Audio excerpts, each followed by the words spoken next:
ఉదయనిధి స్టాలిన్ మాట్లాడుతున్నారు. ఆ లైవ్ చూద్దాం.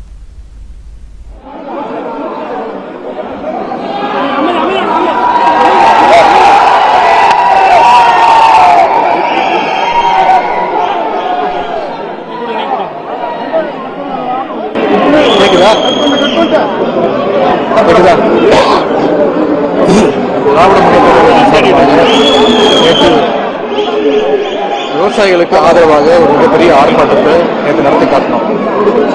என்னுடைய தலைவருடைய உத்தரவுக்கு எனக்கு நடத்தி காட்டினோம். நானும் கலந்துட்டு அதில் பேசினேன்.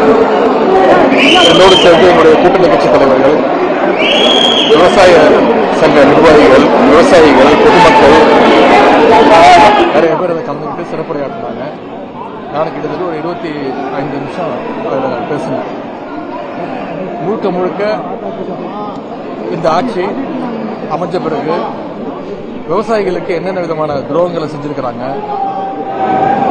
தேர்தல் வாக்குறுதின்னு பொய் வாக்குறுதிகள் சொல்லி விவசாயிகளை எப்படி ஏமாத்திருக்கிறாங்க, மேகதாது அணை கட்டுவதற்கு கர்நாடக அரசு மிக தீவிரமாக முயற்சி பண்ணிட்டு இருக்கு. அங்க இருக்கக்கூடிய முதலமைச்சர் அனைத்து கட்சி கூட்டத்தை கூட்டி மேகதாது அணை கட்டுவோம் அப்படின்னு தொடர்ந்து சொல்லிட்டு இருக்கிறாரு. தமிழ்நாட்டுக்கு திறந்து விட வேண்டிய